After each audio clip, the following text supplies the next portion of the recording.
Y una de las cosas que vemos y vamos a ver, cómo una mujer, juntamente con su esposo, pero también relata la palabra que esta mujer tuvo algo que ver, ¿verdad?, en la influencia de su hijo. Y quiero que podamos leer en el libro de Hebreos capítulo 11, versículo 23 al 26. Hebreos capítulo 11, versículo 23 al 26.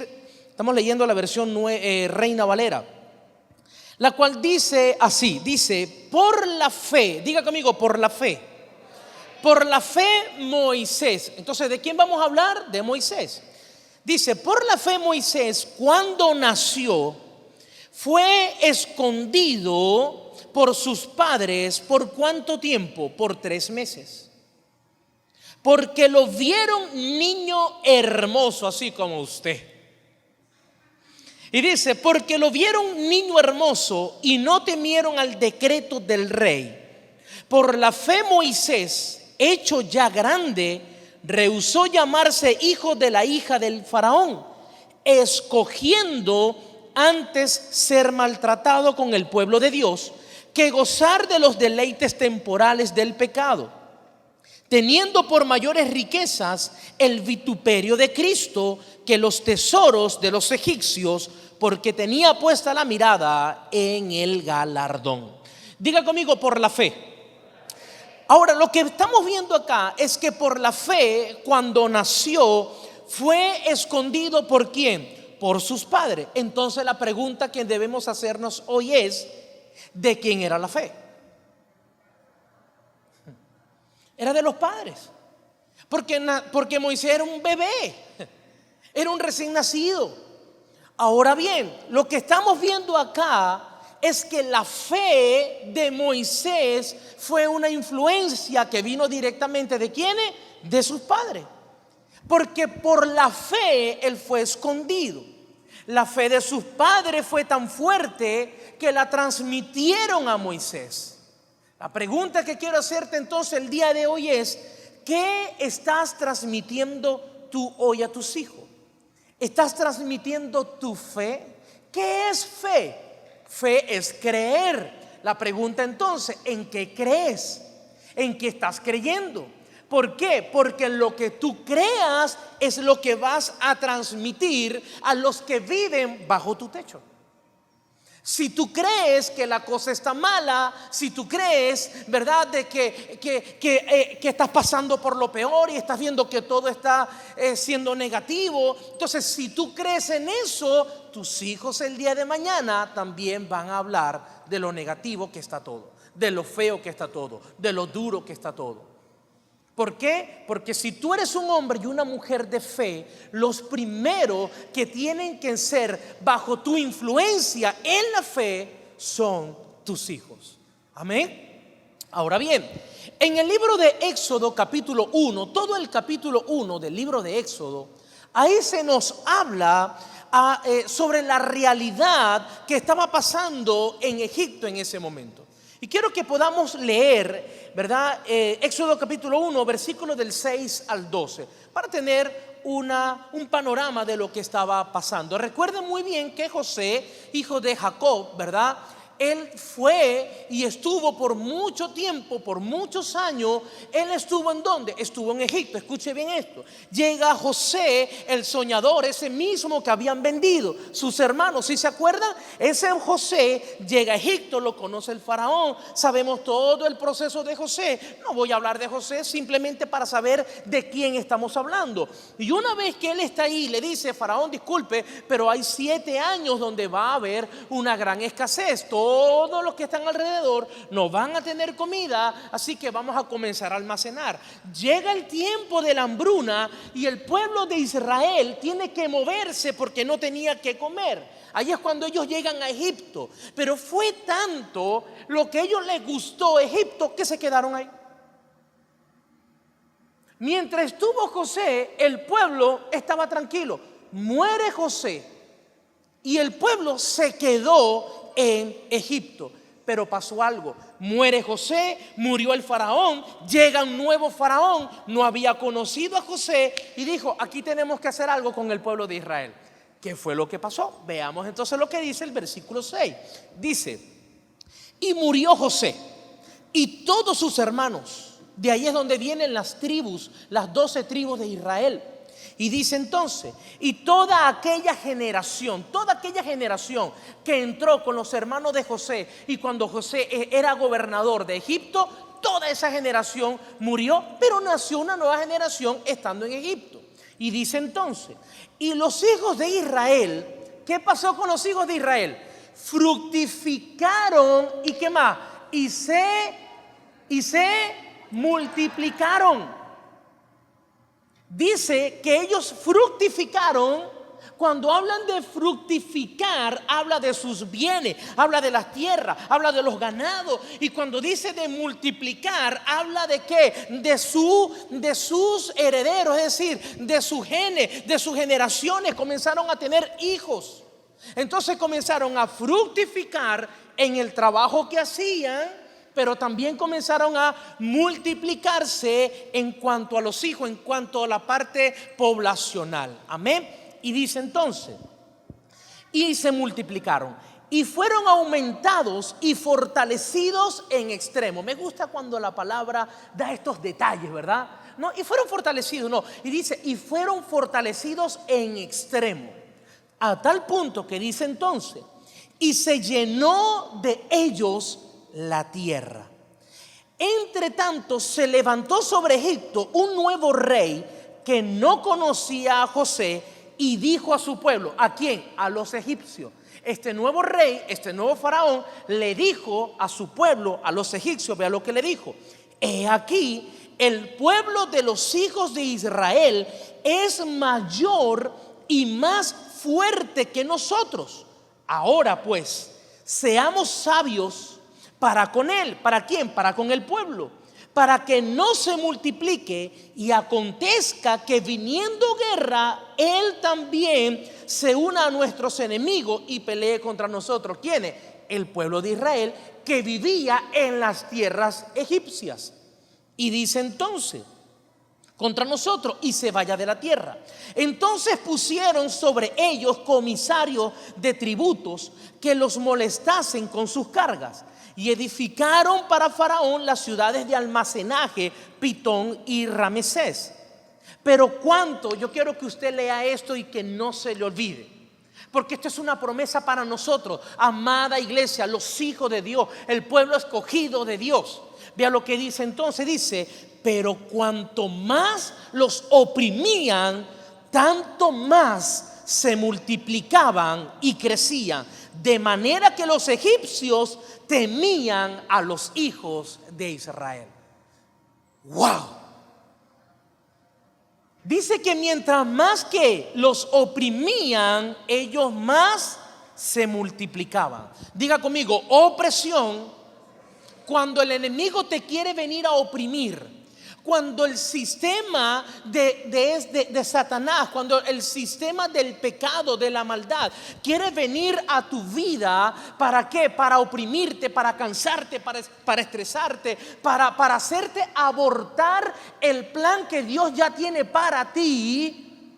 El resultado va a ser ¿qué? Que te vas a multiplicar. ¿Por qué? Porque cada vez que el enemigo viene, ¿para qué? Viene para oprimirte, es porque él sabe que ya Dios puso tus ojos sobre ti, que ese sueño, que ese proyecto, que ese emprendimiento, que ese trabajo que tiene, que va a bendecir tu vida, va a bendecir la vida de tu familia, va a bendecir la vida de otras personas, que tu servicio, que tu fe, como ya fuiste escogido por Dios, el enemigo va a venir y te va a decir: yo te voy a oprimir. ¿Cómo? Te voy a cansar, te voy a dar más trabajo, voy a hacer, ¿verdad?, de que tú en este tiempo no te congregues, que no sirva, que en este tiempo te voy a llenar de tantas cosas que te canse, que te duela la cabeza, que no ores, que no leas. Te quiero oprimir al punto de detenerte.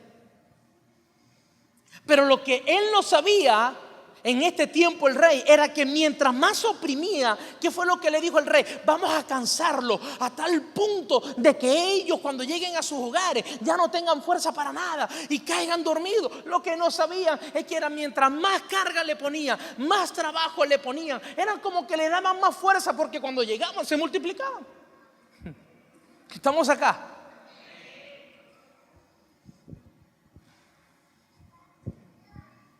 Dios quiere que tú te multipliques. El enemigo quiere oprimirte. Mientras más los oprimían, más se multiplicaban. Ahora, ¿cómo el faraón quiso detener el crecimiento? ¿Cómo él quiso parar la multiplicación del pueblo de Dios y del pueblo de los israelitas? ¿Sabe cómo? El faraón dijo lo siguiente, él dio una orden. ¿Sabe cuál fue la orden? Él dio un edicto y dijo, escúcheme bien, una de las formas como vamos a parar el crecimiento, la multiplicación del pueblo de Israel es matando a los niños. Es por eso que él le dio la orden a las parteras y le dijo, cuando ustedes asistan a las mujeres israelitas, a las hebreas, cuando ustedes lleguen, que ellas vayan a parir, si es niña, déjenla vivir, pero si es un varón, si es niño, tírenlo al río, digan que murió, que nació muerto. Esa fue la orden del faraón, fue la orden del rey, que tenían que matar a los niños. ¿Cuál era el propósito? Detener la multiplicación. ¿Y sabes por qué? ¿Qué representa un niño? Un niño representa un futuro. Un niño representa, yo pregunto, ¿cuántos guerreros no murieron ahí? ¿Cuántos soldados no murieron ahí? ¿Cuántos hombres de fe no murieron ahí? En esa orden. ¿Cuántos hombres que iban a marcar la historia no pudieron marcarla, no pudieron contarla simplemente porque habían personas que estaban cumpliendo una orden directa del rey? ¿Cuántos hombres de bien no murieron? ¿Cuántos niños no murieron en ese momento? Ahora bien, aquí vemos entonces una mujer, Números capítulo 26, versículo 59. Número 26, 59, vea lo que dice, porque aquí es donde vamos a ver cómo se llama la madre, ¿verdad?, de Moisés. Número 26, 59 dice, la mujer de Amram, ¿cómo se llamaba? Amram, no la mujer, ese era el esposo, ese era el hombre. Dice entonces, la mujer de Amram se llamó Jocabed, diga conmigo, Jocabed. ¿Cómo se llamaba la mamá de Moisés? Jocabed. Estamos hablando esta noche, amada iglesia, de Jocabed. Jocabed, la madre de Moisés. Y dice entonces, la mujer de Amram se llamó Jocabed, hija de Leví. Por eso es que Moisés viene de la descendencia de la tribu de Leví. Era un levita, venía de ese linaje. Y dice que le nació a Leví en Egipto. Esta dio a luz a Amram, ¿a quién? A Aarón y a Moisés y a María, su hermana. ¿Cuántos hermanos tuvo Moisés entonces? Tuvo dos. ¿Quiénes? Aarón y María. ¿Cómo se llamaba la mamá de Moisés? Jocabed. ¿Cómo se llamaba su papá? Amram. Ahora bien, ¿por cuánto tiempo sus padres escondieron a Moisés? Diga conmigo, 3 meses. 3 meses. Dice que en 3 meses lo escondieron. Y cuando nosotros hablamos de dar a luz, ¿qué algo tan hermoso es para una madre dar a luz a un niño, a una niña? Qué hermoso es ese momento. Y es algo tan hermoso que toda madre quiere, ¿verdad? Quiere sacarlo. Y hoy en día, si no está en Instagram, si no lo sube al Facebook, ¿verdad? Si no lo pone en el estado del WhatsApp, todo el mundo quiere mostrar a la criatura que acaba de nacer. ¿Sí? Imagínese para esta madre que acaba de dar a luz, pero tiene que esconder. ¿Por qué? Porque Moisés fue el menor. Y dice entonces que cuando nace Moisés ya estaba la orden de que si era niño tenía que morir. Entonces la madre dice, wow, ¿qué hago? Obedezco la orden, obedezco un sistema, o mato a mi hijo, o simplemente le creo a Dios y lo escondo por 3 meses. ¿Cuántos proyectos antes de que salgan a la luz, cuántos sueños has tenido, cuántas ideas has tenido que antes de que salga a la luz, antes de compartirlo, antes de que la gente diga, wow, estás abriendo la Santa María, oye, te felicito por tu negocio, y cuéntame, ¿y desde cuándo tenías esta idea? Tenía 1 año planificando esto. Yo pensé que era 1 semana, como lo abriste rapidito. No, lo estaba planificando hasta que llegó el momento. Hay ideas, hay propósito de parte de Dios. Hay proyectos que tú tienes, hay sueños que tú tienes, que antes de compartirlo al mundo, primero tienes que tenerlo ahí. ¿Qué se hace con un bebé recién nacido? Se le alimenta, ¿sí o no? Se le cuida, se le alimenta, se le amamanta, ¿verdad? Se le baña, se le cambia la ropa. Así mismo es el propósito que Dios tiene para ti. Así mismo tiene que ser tu planificación, tu sueño, tu idea. Lo que tú quieres alcanzar en este año no es simplemente amanecer, bueno, listo, este año quiero tal cosa, y ya lo quiero hacer. No, lleva. Planifícalo, dale, cuídalo primero, ve qué necesita y después que sale a la luz. Así mismo son los planes de Dios para con nosotros. Dios a veces nos revela cosas, pero primero tenemos que darle forma antes de ¿qué? Antes de poder plasmarlo. Y vemos acá que ellos cuidaron a su hijo, diga conmigo, por 3 meses. No sé cuánto tiempo te va a llevar a ti el poder cuidar esa idea, ese proyecto, ese emprendimiento que quieres hacer antes de que todo el mundo lo conozca. Puede ser 3 meses, puede ser menos, puede ser más. El tiempo te lo va a decir, el tiempo correcto. Pero aquí a él lo escondieron por 3 meses y tuvieron que tomar la decisión de ya soltarlo. ¿Por qué? Porque dice que ya fue imposible el poder esconderlo más. Ahora bien, Jocabed fue influencia de Moisés, fue influencia de Aarón, su hermano, y fue influencia de María, su hermana. Jocabed fue una mujer que influyó en la vida de sus hijos. Mujer que estás aquí, tú vas a influir fuertemente en la vida de tus hijos.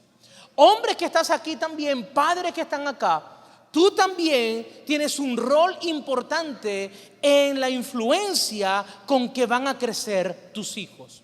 Los padres de Moisés tuvieron una gran influencia no solamente en la vida de él, sino también en la de sus hermanos. Amén.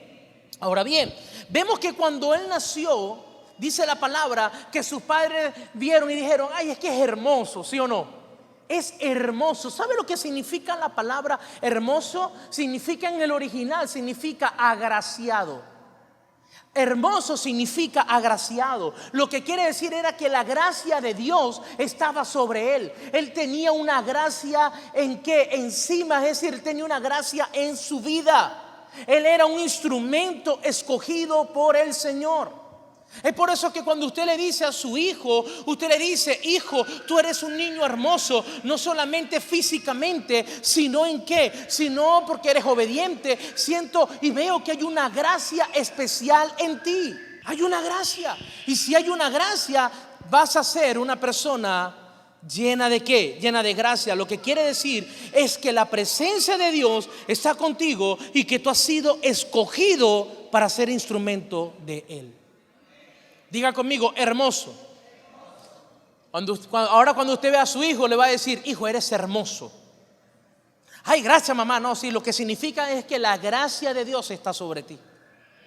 Cuando usted ve a su esposo, mujeres que están acá, ¿cómo le va a decir? ¿Cómo le va a decir? Hermoso. ¿Cómo se va a sentir el hombre? Claro. Amor, lo que significa es que la gracia de Dios está sobre ti. Ah, sí, pero soy hermoso. Claro, porque en el momento no lo va a entender. Hombres que están acá también, dígale a su mujer, dígale: hermosa. Significa que la gracia de Dios está sobre tu vida. Amén. Ahora bien, Jocabed, ella enseñó a sus hijos a poner su confianza en Dios. ¿Qué le enseñó Jocabed a sus hijos? A poner su confianza ¿en quién? En Dios. Vea lo que dice Hebreo capítulo 11 versículo 23, ¿verdad? Lo estuvimos leyendo ahorita. Pero lo que dice acá es que ellos tuvieron la fe y no temieron. Es decir, no permitieron que el temor de la orden del rey se interpusiera o acabara con el propósito de que Dios ya había escogido para su hijo. Wow. ¿Qué estamos enseñando a nuestros hijos el día de hoy? ¿Qué estás enseñando a tus hijos? Porque Jocabed enseñó a sus hijos a poner su confianza de quienes, de esos niños, en Dios. ¿En qué estamos enseñando a nuestros hijos en quién confíen? ¿En qué sistema? Que confíen más en un sistema del mundo que prácticamente está tomado por las redes sociales, que hay que tener cuidado, o a un sistema de fe que quien tiene el control es Dios. ¿Qué estamos enseñando a nuestros hijos? Ahora bien, ¿por qué Jocabed enseñó a sus hijos a poner su confianza en Dios? Porque ella fue la primera. Por la fe de Jocabed y de su esposo, decidieron no matar a su hijo, esconderlo. Y yo me imagino que en ese momento se llenaron de miedo, de temor, y dijeron: mi amor, si descubren que no matamos al niño, nuestra vida está en peligro. Y nuestros hijos están en peligro también. Pero ellos decidieron como padres confiar en Dios ante cualquier amenaza, ante cualquier edicto que se tenía que cumplir porque venía del rey. Pero ellos decidieron: vamos a confiar más en Dios que en lo que diga el hombre. Y por esa confianza, por esa fe que ellos tuvieron, hoy podemos hablar de sus hijos. Mujer, hombre que estás acá, padres que están acá, tú no sabes a quién tienes bajo tu techo. Sí lo podemos proyectar, pero ¿por qué no declarar en una palabra? ¿Por qué no orar por tus hijos y declararles: hijo, tú eres un hombre de éxito, tú vas a servir a Dios, todo lo que tú emprendas te va a salir bien? Hija, tú eres una princesa de Dios, cuídate, tú vas a llegar lejos. Ustedes son inteligentes, ustedes son excelentes, ustedes son obedientes, ustedes hacen caso, ustedes les va a ir bien, ustedes son sanos, ustedes van a servir a Dios, ustedes van a enamorarse de Dios, no de la religión, van a tener una relación con Dios. Somos nosotros los encargados de declarar las palabras, porque nosotros somos la primera influencia de nuestros hijos. Que no sean el teléfono, que no sea TikTok, que no sea Instagram, que no sea YouTube y así las otras aplicaciones. La primera influencia donde ellos van a copiar patrones, van a copiar cómo hablar, cómo expresarse, cómo conducirse en la vida, cómo ellos van a copiar el cómo me levanto, el cómo me acuesto, el cómo hablo en la mesa, el cómo me comporto. ¿Sabe de quién? De nosotros como padres. Somos la influencia de nuestros hijos. Y ellos van a llegar tan lejos, y ojalá que sea por la dirección que nosotros les estamos marcando. Que cada día: hija, prepárate para lo mejor. Mamá, esta semana tengo que hacer esto. Prepárate porque vas a salir excelente. Es comenzar a declarar la palabra sobre ellos. Amén. Si los tenemos bajo nuestro techo, así como somos buenos para poner normas y reglas, vamos también a ser el ejemplo a seguir para ellos. Amén. En el versículo 24 lo que nosotros vemos acá de Moisés es que él rehusó. Diga conmigo: rehusó. ¿A qué rehusó Moisés? Escucha bien esto. Él rehusó a ser llamado hijo de la hija del faraón. No era de cualquiera. Cuando Moisés nace, está los primeros 3 meses, ya Jocabed no lo puede retener más, hace una canasta con juncos, lo pone en el río, pero su hermana María, ¿verdad? O en otras versiones que dicen Miriam, su hermana María iba viendo de esa canastica, iba viendo para ver, pendiente de que no se cayera, de que no se volteara y se ahogara el niño. Pero lo sacó en una hora donde sabía que la hija del faraón salía a bañarse. Y en ese momento ven la canasta, ella lo manda a llamar. ¿Y eso qué es? Cuando ven, descubren que es un niño. Y en ese momento la hija dice: wow, es un niño, seguro es hebreo. Ay, ¿cómo hacemos? ¿Cómo hacemos? Necesito a alguien que lo cuide. Y en ese momento, ¿sabe quién aparece ahí entre los matorrales? María, la hermana de Moisés. Y dice, disculpe, yo conozco una que la puede cuidar, que lo puede cuidar. Sí, bueno, toma, llévatelo y dile que me lo cuide, que lo amamante, y yo le voy a pagar a ella. ¿Y sabe para dónde lo llevó María? Para la casa de Jocabet, para la casa de su madre. Dice la palabra que pasaron los años hasta que ya él se hizo grande y fue llevado al palacio. ¿A dónde? A donde la hija del faraón. Pero durante esos años, ¿qué recibió él en su casa? Principios, valores, educación, pero sobre todo la fe. Eso bastó para que cuando él llegara al palacio, él dice que rehusó llamarse hijo de la hija del faraón. Cuando vio todo. Y aquí es cuando nosotros vemos, ¿verdad? Que vemos en la palabra que dice, ya hecho grande, rehusó llamarse hijo de la hija del faraón. Y dice, escogiendo antes ser maltratado con el pueblo de Dios. Y me gusta eso lo que dice la palabra, porque dice, antes que gozar de los deleites temporales del pecado. Voy a volver a leer. Dice, antes que gozar de los deleites temporales del pecado. Cuando una persona está lejos de Dios y puede en ese momento pensar que le está yendo bien, que tiene riquezas, lo que literalmente está viviendo es algo temporal. Creemos en un gozo temporal, pero que viene a raíz del pecado. Y él rehusó gozar ¿de qué? De los deleites temporales del pecado, pero teniendo mayores riquezas. ¿En dónde? En Cristo, que los tesoros de los egipcios.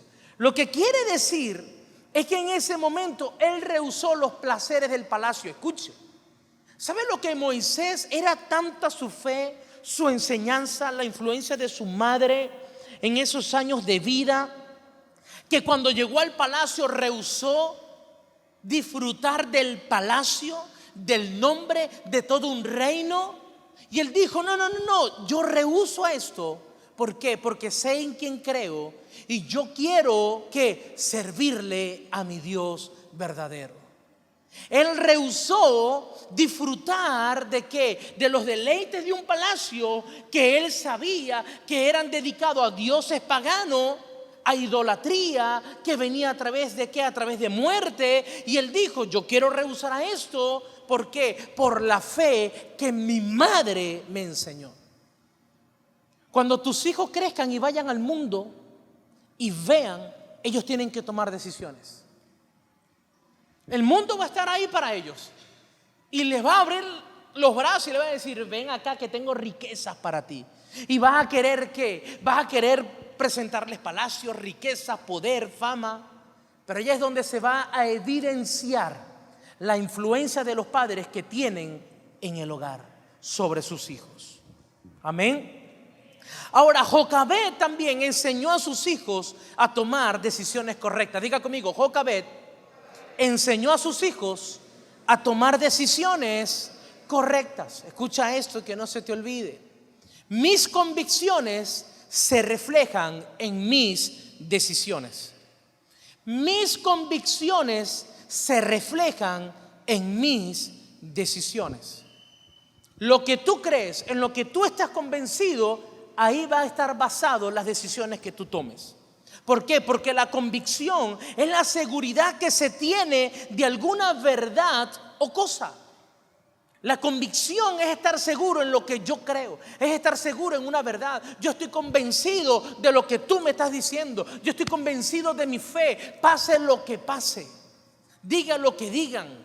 Eso es convicción. Ahora, ¿cómo se forma la convicción? Esto no surge a solas. Esto no es que surge de la noche a la mañana. Estos son principios y valores que determinan que conductas y decisiones, pero que son el resultado de un proceso de formación que inicia en el seno del hogar. ¿Dónde se forman las convicciones? En el hogar, en la casa. Es por eso que muchas personas cuando van al mundo dicen, yo estoy convencido, gracias a qué, a la formación que tuve en mi hogar. ¿Por qué? Porque mis padres me enseñaron valores, principios y fe. Amén. Valores, principios y sobre todo fe. Ahora bien, ¿qué estás viendo o qué están viendo nuestros hijos de nosotros? ¿Qué están viendo tus hijos de ti el día de hoy? Si tú puedes ver y te puedes poner en el lugar de tus hijos hoy, tú puedes decir, si yo fuera hijo y mi mamá fuera yo, ¿qué estoy viendo yo de mi mamá? ¿Qué estoy viendo yo hoy de mi papá? ¿Qué estoy aprendiendo de ellos? ¿Será que hoy le estamos enseñando a orar? ¿Le estamos enseñando a leer la palabra? ¿Le estamos enseñando a que se tienen que congregar? ¿O simplemente les estamos enseñando cuáles son las series de Netflix, de HBO, de Disney Plus, de cómo descargar una aplicación de las redes? ¿Qué le estamos enseñando a nuestros hijos? ¿Qué le estamos enseñando? ¿Qué tú le estás enseñando a tus hijos hoy? ¿Sabes? Como ellos hablan allá afuera, están reflejando cómo tú hablas en tu casa. Las palabras que a veces ellos dicen allá afuera son las palabras que constantemente están escuchando. ¿En dónde? En el hogar, de papá y de mamá. Que pueden aprender palabras que quizás no se hablan en tu casa. Ahí es cuando eso hace ruido. Y hay momentos que dicen, ¡hey, un momentico, venga. Y esa palabra, porque eso aquí no se habla así. ¿Dónde lo aprendiste? No, porque estaba con unos amigos y en el colegio y eso lo dicen mucho. Sí, pero aquí eso no se dice. Por lo tanto, tienes prohibido decir esa palabra. Porque somos nosotros los que enseñamos, formamos y también corregimos. Amén. Pero recuerda siempre, tus hijos serán tu reflejo allá, en el colegio, en la universidad, con tus amigos o con sus amigos. En su mundo, ellos van a ser tu reflejo. Tu influencia se va a demostrar ¿en dónde? Allá afuera. Cuando estén hablando por teléfono, cuando estén chateando con alguna persona, cuando estén conectados. Ahí es donde ellos van a reflejar lo que tú le has enseñado. Y una de las cosas que vemos también acá fue que Moisés él escogió lo mejor. Todos tomamos decisiones y debemos enseñar a nuestros hijos a tomar decisiones. Moisés tuvo la oportunidad de escoger, de si servir en el palacio, si servir ese sistema del faraón, que hoy en día también lo tenemos. ¿Por qué? Porque todo el sistema, todo el mundo quiere que nosotros podamos aprobar cosas y creer cosas de que lo podamos ver como bueno, cuando literalmente es malo. Es más, la palabra de Dios dice que en los últimos tiempos a lo bueno lo llamarán malo y a lo malo bueno. Y hoy en día estamos viendo cómo el mundo, cómo el sistema nos quiere imponer ciertas reglas que sabemos que están mal, que sabemos que son contradictorias a lo que dice la palabra, a la creación de Dios. Y aún así el sistema del hombre quiere que lo podamos aceptar como bueno. Pero nosotros, nuestra fe y nuestras convicciones no están en venta. Nuestras convicciones tienen que estar fuertes. Y que cuando nuestros hijos vengan a decir, bueno, pero es que se escucha mucho sobre tal tema. Ay, mamá, pero es que eso es normal. Esos colores, las banderitas, ¿verdad? Todo eso. Y por todos lados lo quieren poner como que para que vean que es algo normal. Nosotros como padres y como hijos de Dios, como creyentes, tenemos que pararnos firmes y decir, hijo, eso está malo. ¿Sabe por qué? Porque lo malo está malo, aunque una multitud lo acepte. Y lo correcto, lo verdadero, sigue siendo correcto y verdadero, aunque sea la minoría que lo acepte. No podemos dejarnos llevar por la multitud. No podemos dejarnos llevar porque todo el mundo está aprobando y está aplaudiendo cosas y decirle a nuestros hijos de que no, bueno, tranquilo, no, ¿sabes algo? Nuestros hijos es necesario que vean la realidad, que ellos vean el presente y que vean el futuro, que ellos puedan ver lo que se avecina. ¿Pero qué? ¿Para qué? Para que ellos puedan tomar decisiones. Hay que enseñarles a nuestros hijos a tomar decisiones. Ahora, para tomar decisiones hay 4 C. Diga conmigo, 4C. 4C. La primera C, considerar las opciones. ¿Qué opciones tengo? Escuche, antes de tomar una decisión, una buena decisión, tengo que considerar, en primer lugar, considerar cuáles son las opciones que tengo. ¿Es bueno? ¿Es malo? ¿Es A? ¿Es B? ¿Me conviene? ¿No me conviene? ¿Cuáles son las opciones? Considero las opciones. Segunda C, compararlas con Dios. Cuando voy a tomar una decisión y tengo las opciones, ahora lo que tengo que hacer es compararla con Dios. Señor, ¿esto me conviene o no me conviene? ¿Qué dice tu palabra? Y ahí entonces vamos a saber o vamos a ver cuál es la decisión que más me conviene. Amén. Entonces la primera, considerar las opciones. La segunda C, compararlas con Dios. Si Dios las aprueba o no. ¿Y cómo sé que Dios las aprueba? Porque está en su palabra. La Biblia es el manual de instrucciones. A través de la oración Dios te va a hablar con una voz audible. Amén. La tercera C, comprometerse con Dios. Todas las decisiones que tú vayas a tomar, ¿en qué te compromete eso con Dios? ¿O cómo Dios se compromete contigo ahí? Eso me compromete a servirlo, en qué me ayuda a crecer, en mi, ¿verdad? En mi área espiritual, en mi formación. ¿Cómo me comprometo? Esta decisión, ¿cómo hago para comprometerme más con Dios? Y la cuarta C es contar con la protección y la provisión de Dios. Diga conmigo, contar con la protección y la provisión de Dios. Las 4C, antes de tomar una buena decisión. Amén. Ahora, lo que vemos acá es que Moisés al final, él puso su mirada ¿en quién? Puso su mirada en el galardón, en Dios. Escucha esto, amada iglesia. Necesitamos enseñar a nuestros hijos a que vean la realidad, a que ellos puedan ver la vida, aunque a que ellos vean el futuro, pero que nunca se aparten de la recompensa que es de servir a Dios. Moisés dijo, dejo todas las riquezas a un lado, todo por servir a Dios. Es bueno que tus hijos vean qué está pasando hoy. Es bueno que ellos vean el futuro, pero que ellos vean que no pueden negociar su servicio a Dios por un sistema que lo único que quiere es apartarlos del propósito que Dios tiene para ellos, para tu hija y para tu hijo. Que sean hombres exitosos en la vida, que sean mujeres exitosas en la vida, que sean buenos estudiantes, que el día de mañana sean empresarios, pero que también sean un hombre y una mujer que sirvan a Dios en el templo, fuera del templo, en las calles, en su trabajo y en donde quiera que se paren. Que nunca negocien su servicio a Dios. Amén.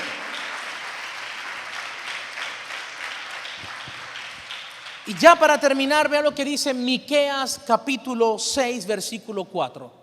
Miqueas capítulo 6, versículo 4 nos dice lo siguiente. Dice, porque yo hice subir de la tierra de Egipto y de la casa de servidumbre te redimí. Y dice, y envié delante de ti, ¿a quiénes? A Moisés, a Aarón y a María. Lo que vemos acá es que los tres fueron líderes. La mayoría de las personas habla de Moisés. Todos hablamos de Moisés. Muy poco a veces se habla de Aarón y de María. Pero lo que vemos acá es que su madre nunca puso una diferencia entre ellos. La educación fue la misma, la fe fue la misma. Los tres sirvieron a Dios. Moisés fue levantado por Dios como un guía, como un líder. Ese fue Moisés.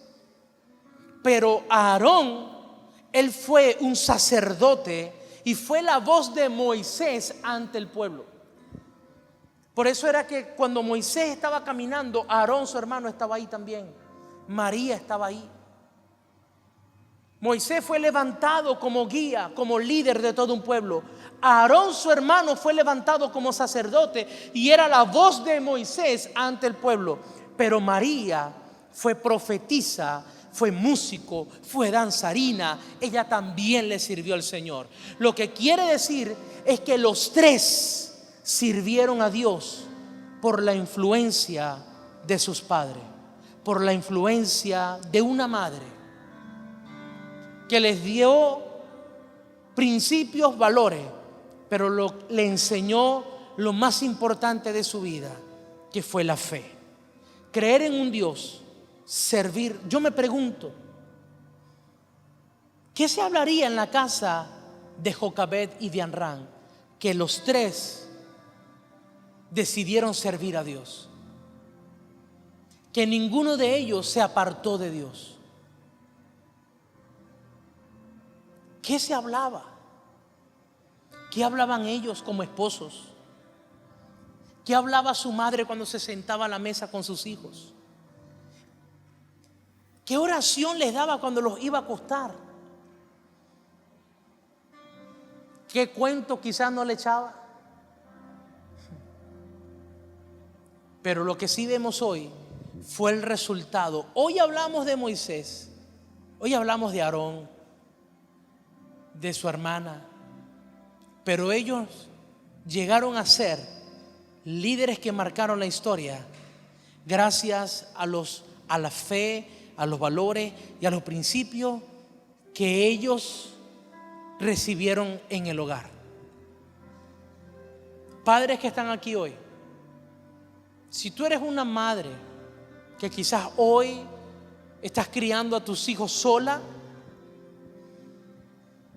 sé esa mujer de fe.